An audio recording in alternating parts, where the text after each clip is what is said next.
Desastres aéreos. Esta reconstituição foi baseada na opinião de especialistas e em fatos sobre o voo.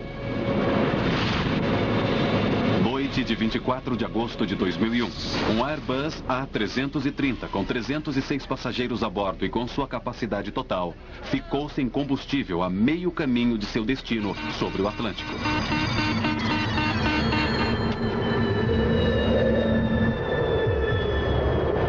Como poderia uma aeronave de última geração e computadorizada sofrer uma falha tão catastrófica?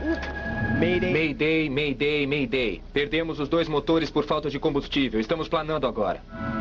Estamos a 30 mil pés, descendo à razão de 2.000 pés por minuto. Vamos pousar na água. Coloquem os coletes salva-vidas. O que está acontecendo? Senhor, por favor, calma. Este filme investiga o que aconteceu com o voo 236 da Air Transat. É isso, está acabado. Vamos morrer nos próximos 5 ou 10 minutos. Velocidade aumentando, 203 nós, rápido demais. Protejam suas cabeças agora. Ah, meu Deus! Air Transat.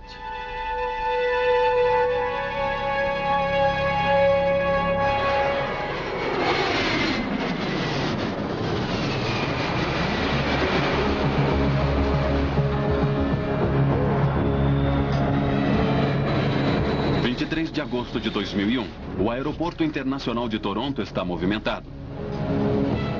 A Air Transat é uma empresa aérea que cresceu rapidamente, tornando-se uma das maiores empresas aéreas no Canadá. Pleno verão traz menos viajantes a negócios e um clima de férias. O destino 236 da Air Transat é Lisboa. A maioria dos passageiros são canadenses visitando a Europa ou imigrantes portugueses indo para casa. 19h34.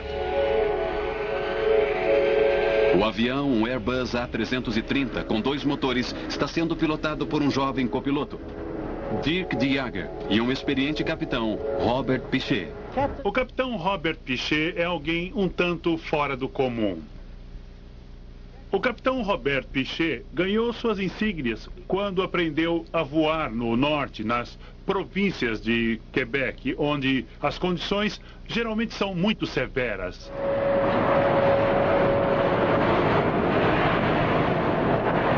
O deck de voo do A330 é ultramoderno. Computadores conectados a mais de 100 sensores a bordo monitoram constantemente a operação do avião. Este filme revela como problemas sérios podem surgir quando os pilotos obtêm leituras incomuns dos computadores e começam a desconfiar delas. Naquela noite, os computadores a decolagem tranquila do voo 236. 236, seguir a 320, Air Canada. Virar à esquerda em Romeu e manter 24 direita. Entendido. Seguir a 320 Air Canada. Virar esquerda em Romeu e manter 24 direita. Com a tripulação de 13 pessoas, o voo 236 tem 306 pessoas a bordo. Mas que legal. 20 horas e 20 minutos. Transat 236, livre para decolar. 240 em 8, pronto para decolar, 24 direita, Transat 236. Às 20 horas e 20 minutos, o Airbus A330, com mais de 47 toneladas de combustível, deixou Toronto em direção a Lisboa. V1, rotate.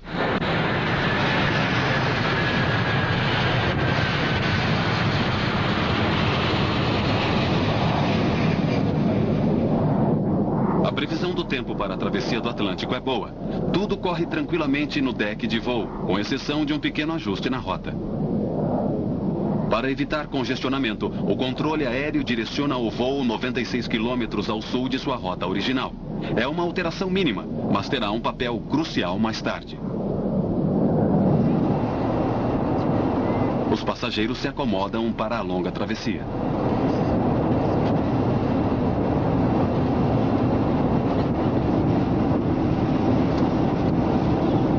Tudo parecia normal e, na verdade, eu já tinha viajado pela Air Transat e não tinha achado muito boa.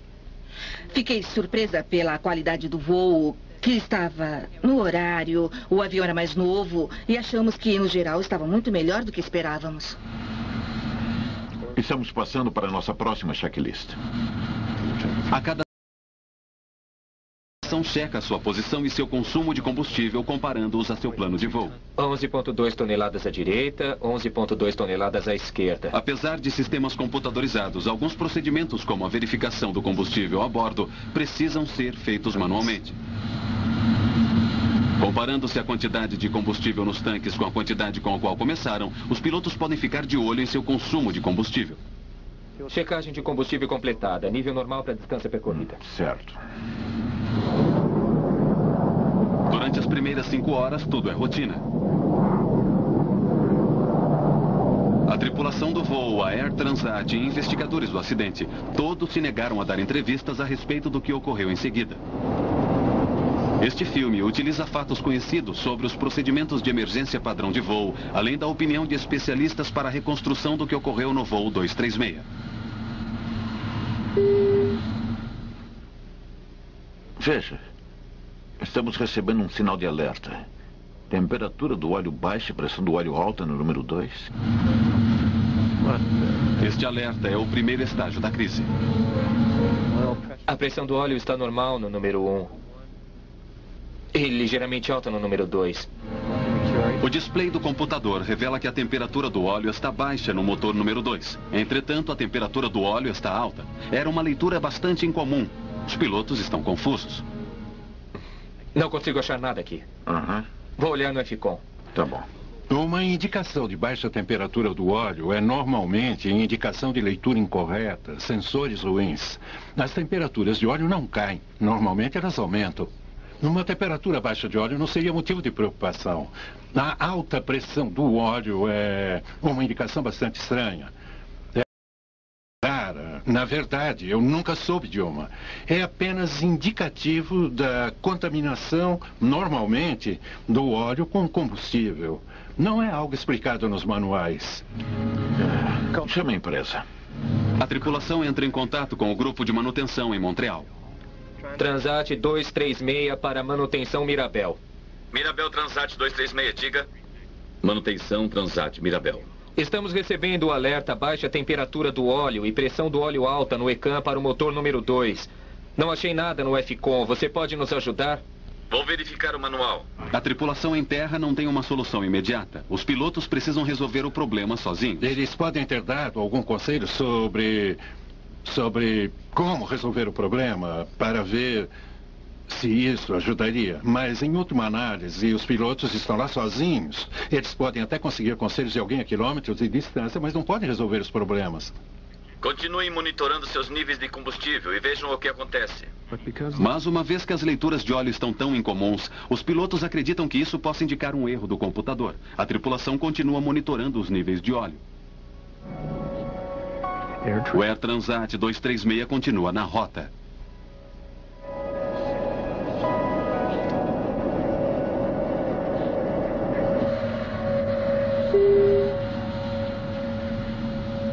E então, 20 minutos mais tarde, um novo alerta. Alerta de Film Balance? Eu nunca vi isso. Siga as ações ECAM. Eu falo com o tráfego aéreo.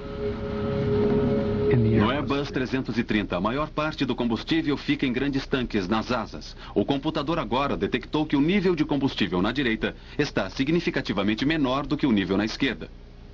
A tripulação consulta o manual de voo do Airbus, que recomenda a transferência de combustível através de uma válvula especial de alimentação cruzada. O combustível irá, então, passar de um tanque para o outro. Mas antes de abrir a válvula, os pilotos precisam se certificar de que o desequilíbrio do combustível não é provocado por um problema mais sério, como um vazamento de combustível. A última checagem de combustível foi há 10 minutos e estava ok. Nenhuma indicação de vazamento. Continue. Alimentação cruzada. Acionando. Acionada.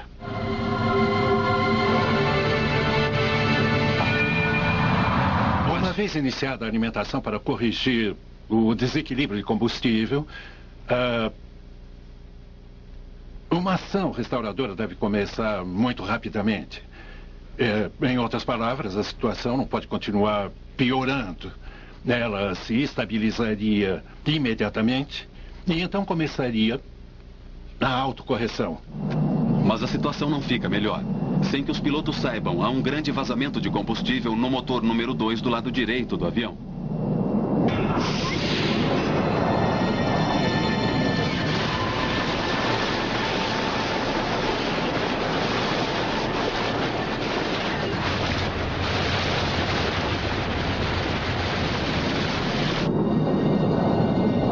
O voo 236 está a cerca de 300 quilômetros da Terra mais próxima, em meio ao Atlântico.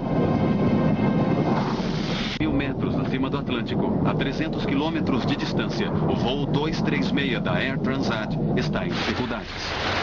Sem o conhecimento dos pilotos, o motor direito está vazando. O sistema de computador do avião emitiu uma série de alertas, mas os pilotos acreditam que sejam erros do computador. Já tinha visto uma coisa dessas? Não. Nunca. Isso não faz sentido. Mesmo que haja um vazamento, não explica o alerta sobre o sistema de óleo. E estava tudo ok na última checagem a 30 Oeste. Aposto que é um problema do computador. A tarefa de descobrir se está havendo um vazamento fica mais difícil devido ao projeto dos sistemas do Airbus. Os sistemas monitoram centenas e centenas de sensores. E, você sabe, eles podem ser afetados por coisas tão corriqueiras quanto um pouco de geada ou gelo em um sensor, levando a apresentar informações erradas. Não há qualquer sinal de alerta para indicar que o nível de combustível está caindo mais depressa do que o consumo dos motores. Portanto, os pilotos não estão recebendo indicação de que haveria um vazamento de combustível. O combustível não está indo para os tanques da asa direita.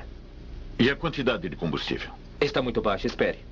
Quando o copiloto completa os cálculos, ele descobre que há alguma coisa muito errada. É menos combustível do que deveríamos ter. Deve ser um vazamento. Cheque de novo. De Jager encontra uma diferença perturbadora. De acordo com os gauges, os tanques da direita estão bem abaixo do nível em que deveriam estar, conforme o plano de voo. E não há praticamente mais nada. E o trim tank? Não há nada nele também.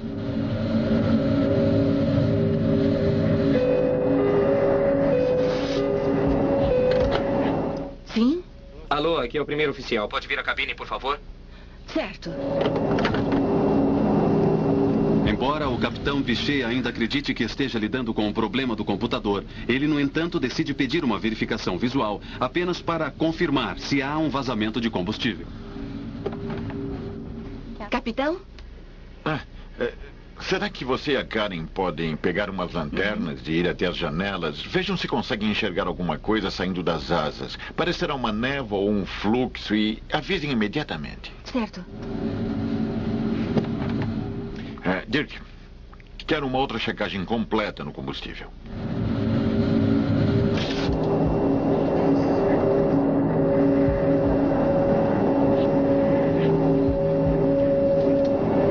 Com licença. À luz do dia, o combustível vazando da asa traseira teria sido claramente visível. Entretanto, à noite, mesmo com uma lanterna, o vazamento de combustível é impossível de ser visto.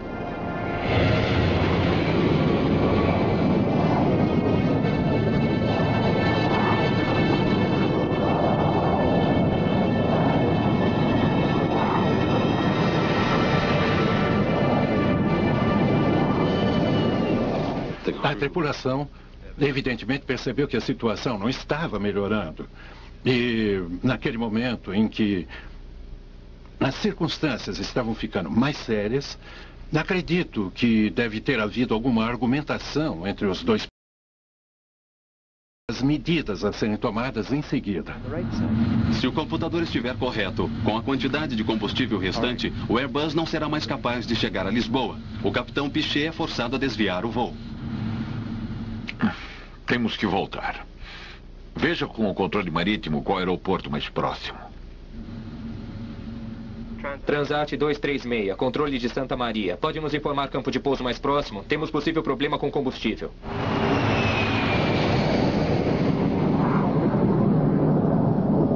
A pista mais próxima está a mais de 300 quilômetros de distância. Mas com o combustível restante, deve ser possível chegar à base militar de Lajes, na minúscula ilha de Terceira, nos Açores. Controle de Santa Maria, Transat 236, prossiga nível de voo 230-390 direto. 350 milhas para threshold. Estão declarando emergência? Aguarde controle de Santa Maria. Ainda não. Deve ser o computador. Transat 236, controles de Santa Maria. Nenhuma assistência solicitada ainda. O voo 236 continua em direção ao sul nos próximos 25 minutos. Tudo na cabine parece normal. Mas na cabine do piloto, as níveis estão piorando. Deve ser o computador. Eu chequei. Não há nada no trem ou no tanque central. E os gauges mostram apenas lastro. De acordo com os marcadores, o avião está usando combustível muito mais rapidamente do que o normal. Acreditando ou não nos marcadores, o capitão não tem escolha. Ele precisa alertar o tráfego aéreo. Temos de declarar emergência de combustível. Transat 236, controle de Santa Maria. Controle de Santa Maria, Transat 236, prossiga. Transat 236 declarando emergência de combustível.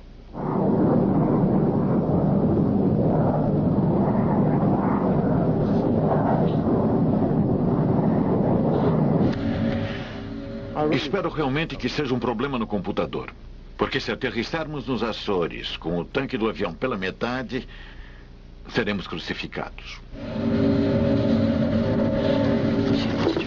Mas às 6h13 da manhã, menos de uma hora depois do primeiro alerta de combustível, a gravidade de sua situação se apresenta por inteiro.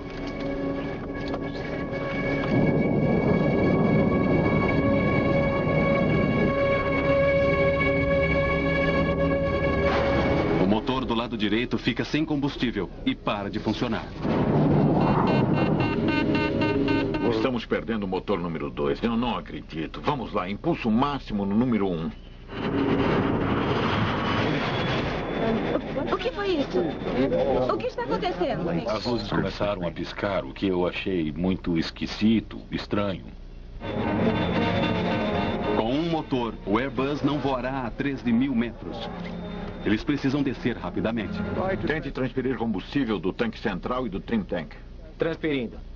Combustível chegando a 0. Não pode ser. Não vamos ficar completamente secos neste avião. Certo.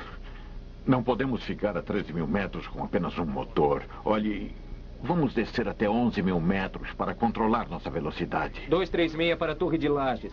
Perdemos um motor. O motor se apagou. Entendido, Aeroporto de Lajes. 236. Podemos vê-los no radar principal. Estão a 135 milhas náuticas do campo de Lajes. Estamos a 135 milhas náuticas do campo de Lajes. Durante os próximos 10 minutos, o Airbus continua com seu motor restante. Os pilotos ainda acreditam que o computador esteja parcialmente errado e que eles possam conseguir chegar a Lajes com combustível. No fim, está tudo certo. O indicador de combustível está caindo rapidamente. Está quase no 0.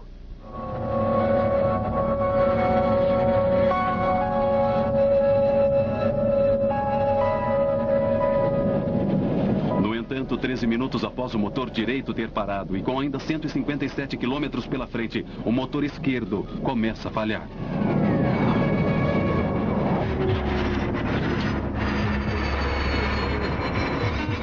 Estamos perdendo o número 1. Mayday, Mayday, Mayday. Perdemos ambos os motores por falta de combustível. Estamos planando agora.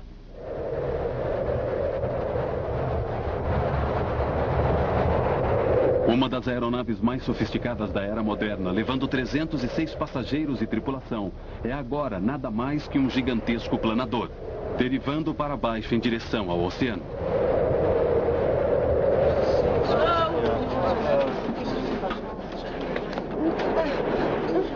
Querida, não adianta. Está desligado. Aeromoça! Calma. Tudo bem, querida. Tá tudo bem. O que está acontecendo? Relaxa, tá bom? Você podia ouvir um alfinete cair. Não havia barulho algum naquele avião. Nada vindo da cabine ou do exterior. Muitas pessoas estavam rezando e clamando por Deus. Lista de funções que perdemos. Não temos mais estabilizador e nem hidráulico azul e amarelo. Sem ADR 2 e 3. sem anti-skid, sem reversers, rudder trim... Com a perda dos dois motores, não temos sistemas elétricos. E se os motores não estão funcionando, os geradores não funcionam. E, portanto, não há energia na aeronave. Há um pequeno dispositivo, uma turbina R2. Ela é descida automaticamente abaixo da fuselagem, próximo da asa. É uma pequena hélice colocada no fundo da fuselagem que gira com o vento.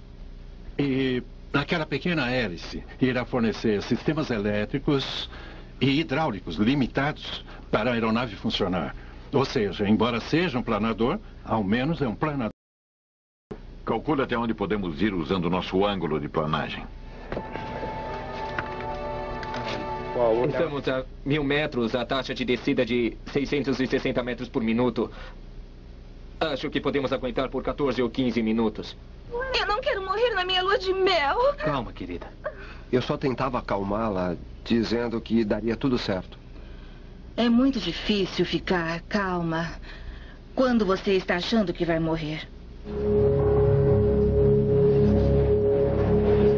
Sem força, o avião perde 330 metros de altura a cada 5 quilômetros que percorre. Eles podem chegar aos Açores, mas se os pilotos cometerem um erro, terão de enfrentar uma aterrissagem forçada na água. Teremos de descer na água.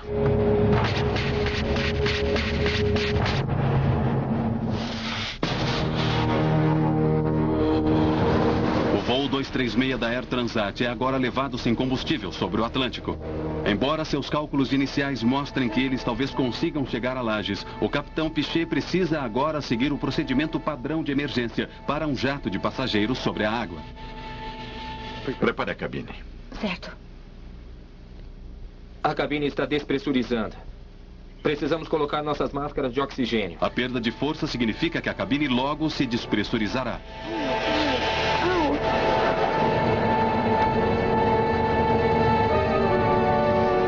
Atenção, por favor. Estamos nos preparando para pousar o avião. É preciso colocar os salva-vidas.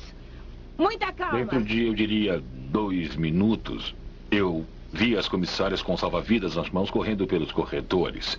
Obviamente, aquele era um sinal de perigo. O que está acontecendo? Foi a primeira pergunta que me veio à mente. Aeromoça. Um momento. Aqui, aeromoça. Só precisa aprender desse jeito. Bom, de fato você não sabe o que pensar, mas as pessoas começaram a entrar em pânico quando pediram para que colocassem os coletes. Por favor, será uma grande ajuda se a mantiver calma. Um momento, eu já vou. Ai, meu Deus. Calma. Meu melhor amigo estava conversando com o pai dele. O pai dele morrera há 3 anos, mas ele dizia que ia se juntar ao pai dele. Fazer um pouso forçado de um grande jato de passageiros na água implica em sérios riscos. Se o Airbus 330 fizer uma aterrissagem forçada, as chances de sobrevivência serão mínimas. Na minha opinião, não creio que essas aeronaves seriam barcos muito bons. Tipicamente, uma aeronave com uma cauda baixa, como esta, ao entrar na água, uma das primeiras coisas a atingir a água seria a cauda. E provavelmente ela seria arrancada imediatamente. Em 1996, durante uma tentativa de sequestro, a 7 ficou sem combustível ao largo da costa da África Oriental. Seus últimos minutos foram captados em um vídeo amador e revelam o que acontece quando o avião tenta um pouso forçado na água.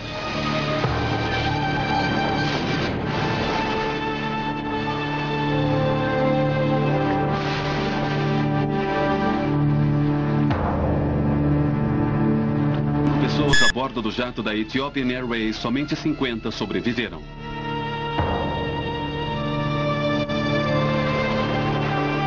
As chances de sobrevivência a um pouso na água e flutuar por muito tempo não são muito boas. Se o voo 236 da Air Transat efetuar uma manobra semelhante, enfrentará um desfecho igualmente grave. 6h27. A mais de 100 quilômetros de alcançar os Açores, os pilotos enfrentam uma longa e difícil manobra. Eles precisam manter o avião planando por mais de 15 minutos para alcançar os Açores. Aeroporto de Lajes, Açores. Transat 236 para a Torre de Lajes. Torre de Lajes recebendo Transat 236. Você nos tem no radar? Transat 236. Temos você no radar principal. Confirmando, você está a 130 quilômetros. Transat 236, Torre de Lages. Estamos tentando chegar à pista. Por favor, descreva a direção e comprimento da pista. Torre de Lages, Transat 236. Pista está a 3310. 290 metros de comprimento. Aeroporto sem movimento. À frente de... Transat 236. Não conseguimos ver o aeroporto. Nós lhe diremos quando conseguirmos.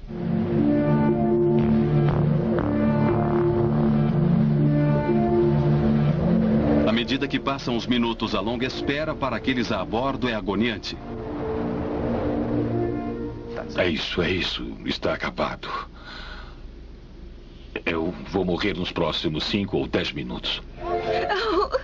Eu considerava a ideia de que iríamos certamente morrer. Eu acho que se aceitar isso mais do que normalmente se aceitaria. A tortura de pensar que você vai morrer e que eu realmente pensei que fosse é pior para mim do que eu morrer. Se eu vou morrer, me matem agora. Peguem uma arma e atirem, ou deixem esse avião mergulhar de nariz no oceano e morreremos todos. Em terra, serviços de emergência se preparam para a aterrissagem forçada de um avião totalmente carregado.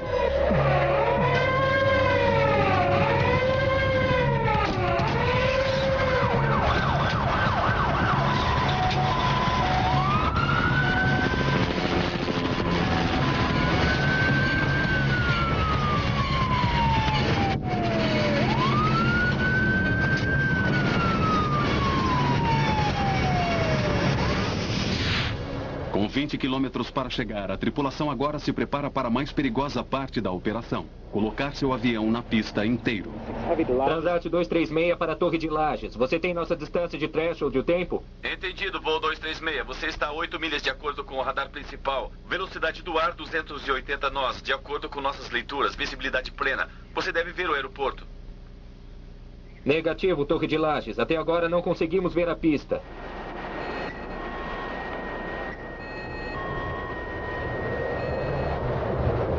Não há espaço para erros. Sem potência, os pilotos possuem apenas uma chance de aterrissagem. Se eles a perderem ou ultrapassarem a pista, os resultados podem ser catastróficos.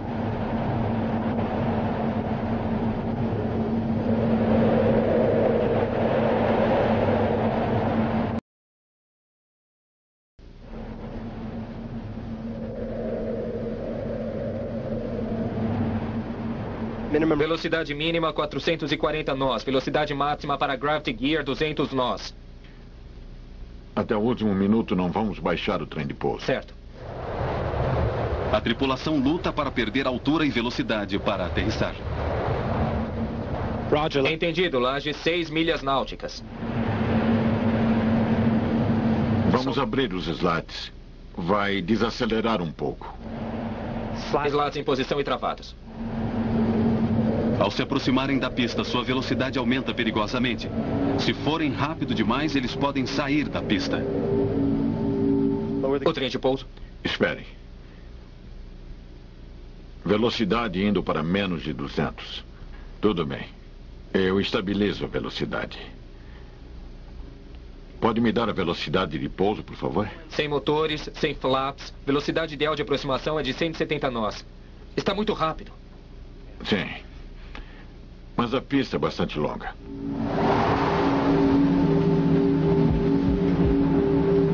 O capitão Piché executa agora uma série de difíceis manobras de desvio, reduzindo a velocidade do avião para a aterrissagem.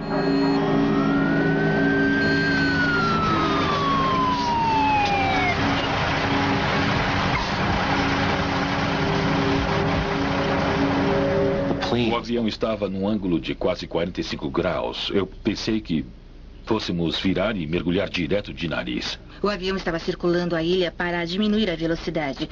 E então nós vimos a terra e aí vimos a água. E quando eu vi a água outra vez, eu achei que realmente nossas chances de sobrevivência talvez estivessem perdidas. A pista é longa, mas ao final dela tem uma escarpa de 130 metros. Se não conseguirmos parar ao final dela, estamos fritos, mortos.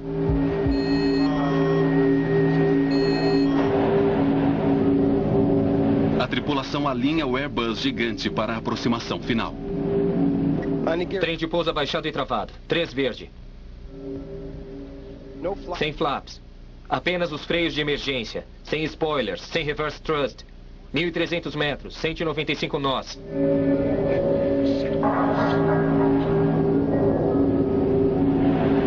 1.000 metros. 197 nós.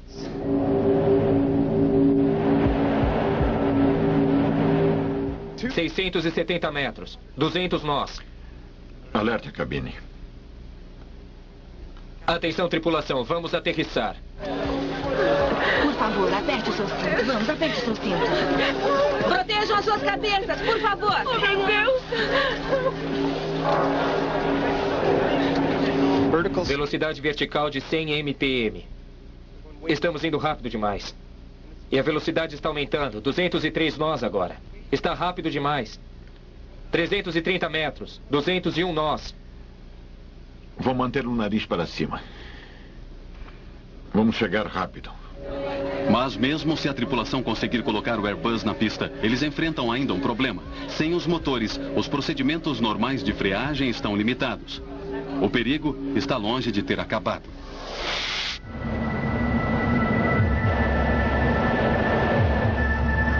Às 6h46. Os pilotos precisam pousar o avião sem força e de alguma forma fazê-lo parar.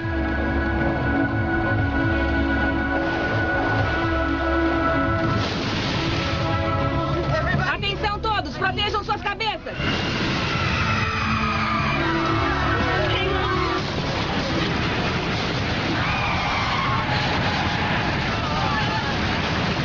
O Airbus aterrissa com força em alta velocidade. Pneus estouraram. O capitão Piché tenta manter o nariz abaixado.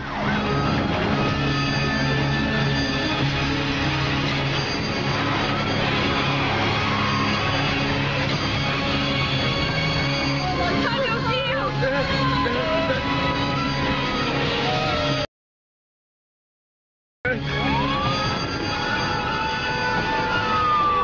Depois de queimar 8 pneus, o avião finalmente para no meio da pista. Estamos salvos!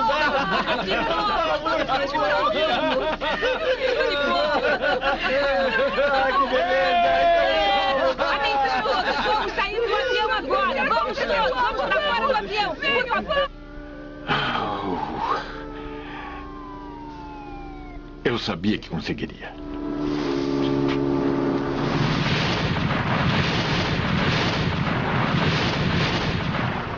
Eu só queria sair daquele avião rapidamente. Eu pulei e bati no chão com muita força. Eu acho que nem cheguei a tocar no escorregador. Eu não desci pelo escorregador, eu corri por ele. Todos gritavam, sai, sai, sai. E você sai correndo do avião. O que, em nome de Deus, acabou de acontecer? Eu caí no chão e simplesmente comecei a chorar. E aí, já fora do avião, sendo retirado dali, você quer saber o que aconteceu?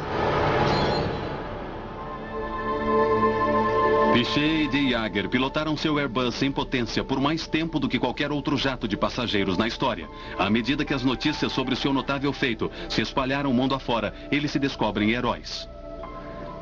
Você não está pensando em mais nada além de cuidar da segurança de seus passageiros, sabe? É seu principal objetivo e como não... O outro principal objetivo era fazer o pouso com segurança. Por isso, naquele momento, acho que a experiência contou e teve a ajuda de meu colega e foi por isso que fizemos um pouso bem sucedido. Você está treinando para o pior, mas nunca sabe como vai lidar com situações como essas.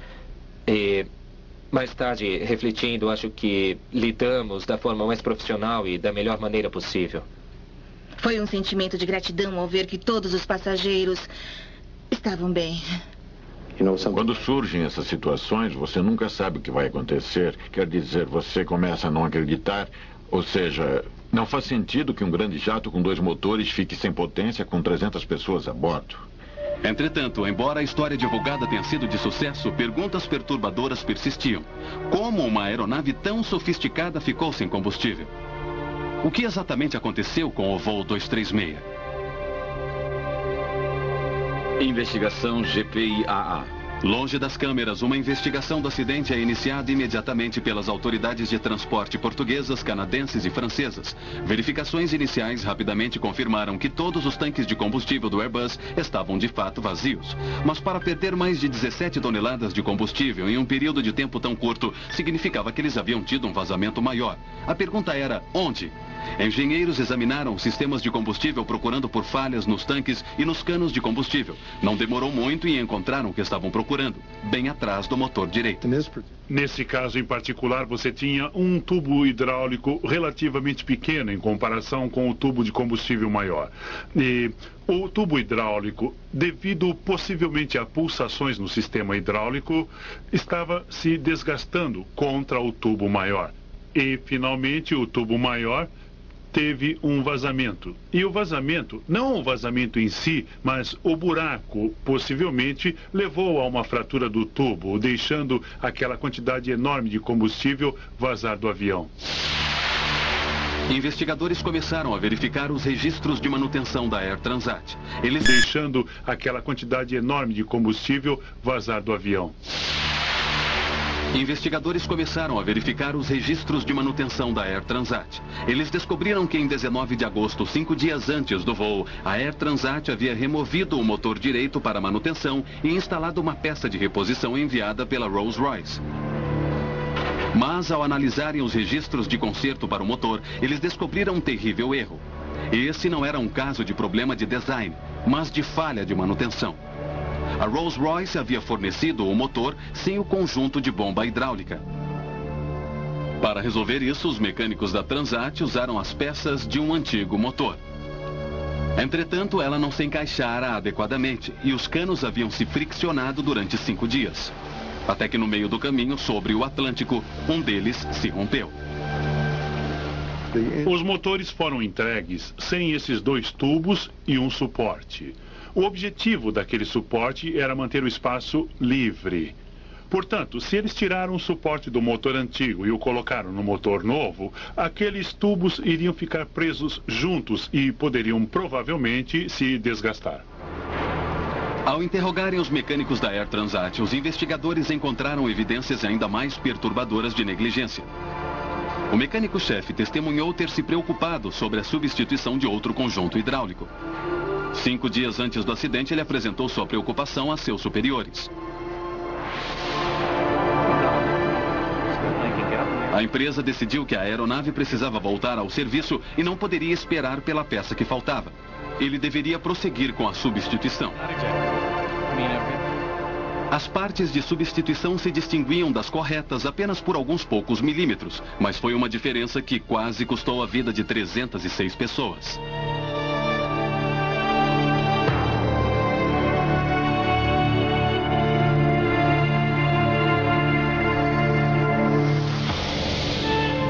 Poucos dias após o acidente, a Air Transat assumiu publicamente a responsabilidade pela falha de manutenção. Vocês precisam compreender que houve um pequeno erro em função da mudança de bomba quando de sua instalação.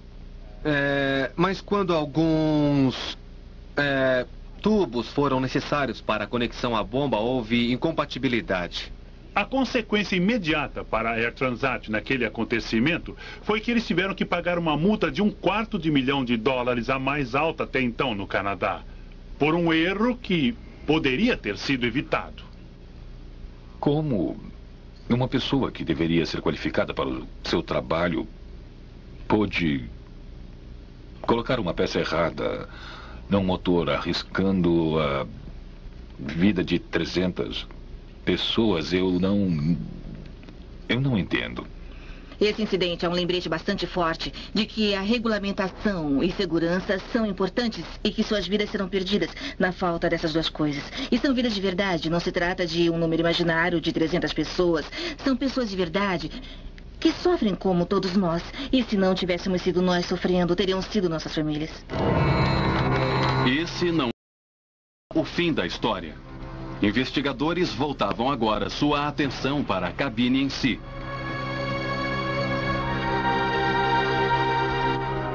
E qual o papel da tripulação nos acontecimentos de 24 de agosto? Poderiam eles ter feito mais para evitar a crise? Perguntas importantes permaneciam sem resposta. Perguntas sobre o que teria acontecido no deck de voo. A investigação do Transport Canada sobre o voo 236 da Air Transat descobriu que erros básicos de manutenção haviam levado a um vazamento de combustível. A Air Transat assumiu a responsabilidade e foi pesadamente multada. Mas a atenção agora se voltava para o deck de voo e para o desempenho da tripulação. Que papel eles tiveram na perda do combustível? Alimentação cruzada. Acionando. Quando a tripulação abriu a válvula de alimentação cruzada para transferir combustível do tanque da asa esquerda para o da direita, eles perderam 17 toneladas de combustível em menos de 30 minutos e deixaram de fechar a válvula de alimentação para evitar mais perda. Perdemos os 2 motores por vazamento de combustível. Estamos planando agora. Nos dias que se seguiram ao acidente, o capitão Piché e Dick de Jager foram informados em detalhes sobre suas ações. Mais de 2 anos depois, as descobertas ainda não vieram a público. O que se segue são possíveis explicações para o curso dos acontecimentos naquela noite, baseados em fatos conhecidos e na opinião de especialistas. Temperatura do óleo alta no número 2. Os alertas de alta pressão de combustível e baixa temperatura de combustível vindos do motor 2 na asa direita não teriam levado os pilotos a suspeitarem de que já houvesse um vazamento de combustível. As indicações que estavam sendo relativas aos sistemas de combustível poderiam não dar à tripulação quaisquer indicações. Eles podem ter se perguntado o que estava causando as indicações errôneas ou mesmo estranhas, mas não há nada errado em minha mente ou no treinamento deles que os fizesse suspeitar que o sistema de combustível estivesse envolvido. Eu aposto que é o computador.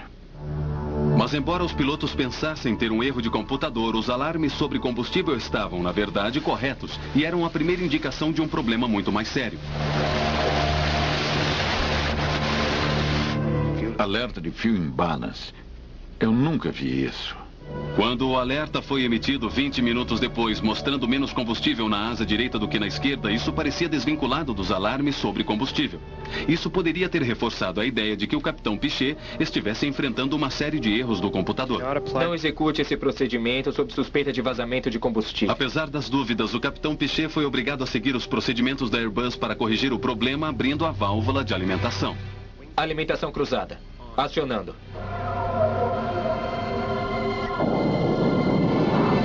Mas seguir a checklist havia sido suficiente? Você não pode simplesmente apertar botões em resposta a comandos dos computadores e esperar que tudo fique bem no final. Ou seja, uma vez completada a checklist, podemos nos sentar e ficar tranquilos. Esse não é o caso. Você precisa continuar se perguntando se isso está correto. Fizemos a verificação correta? Temos os resultados corretos? Quando os pilotos calcularam a alta perda de combustível, eles deveriam ter suspeitado de um vazamento. Transat 236, declarando emergência de combustível. Ao confirmarem o vazamento, suas opções eram limitadas. Agora eles tinham uma escolha. Fecho a alimentação cruzada e vejo o que acontece, ou deixo aberta, como manda a checklist, para equilibrar o combustível e talvez então a situação se corrija por si mesma. A tripulação não estava, na verdade, certa disso. O capitão Piché acreditou durante um longo tempo que estivesse enfrentando um erro do computador. Foi só quando os motores pararam que ele aceitou que o vazamento de combustível era real. A complexidade tecnológica de aeronaves modernas pode ajudar a torná-las mais seguras e mais confiáveis, mas pode também levar a problemas que quase provocaram catástrofe ao voo 236 da Air Transat. Discrepâncias em peças de substituição levaram a vazamento de combustível. Desconfiança nos computadores levou a tripulação a uma leitura errônea da situação. A combinação desses erros levou a enormes implicações. Somente porque o controle de tráfego aéreo enviou o avião 100 km ao sul para evitar congestionamento que o voo 236 estava próximo dos Açores quando a crise estourou. Caso contrário, teria pousado no oceano. A investigação portuguesa continua não publicada. A Airbus culpa os pilotos por mau gerenciamento do vazamento de combustível. Robert Piché e Dirk de Jager continuam voando com a Air Transat. Em agosto de 2002, eles receberam uma das mais altas honrarias da Associação dos Pilotos de Empresas Aéreas pelo mais longo voo planado já realizado em uma aeronave de passageiros. Após o acidente, a Airbus modificou sua checklist no que diz respeito a alerta de combustível. De agora em diante, nas verificações do computador, todos os níveis de combustível a bordo são verificados em relação aos planos de voo. Ele agora emite um sinal claro no caso de estar sendo gasto mais combustível do que os motores conseguem consumir. A Rolls-Royce emitiu novamente um boletim de serviço alertando todos os seus clientes sobre a incompatibilidade de duas peças praticamente iguais.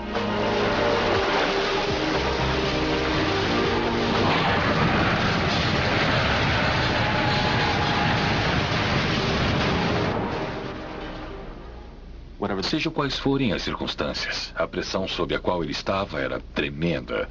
Ele pousou aquele avião com segurança, estourou apenas 8 dos 12 pneus e salvou 300 pessoas. Ele salvou a vida de todos.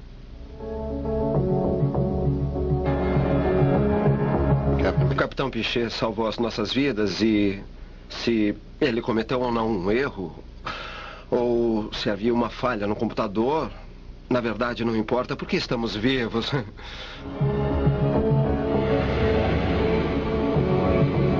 Se eu considero um herói? Não. Se eu acho um ótimo piloto? Sim. Graças a Deus as ilhas estavam ali e salvaram nossas vidas. Mas se aquele cano de combustível tivesse quebrado uns 5 minutos antes, nós teríamos acabado na água e eu não estaria aqui contando essa história.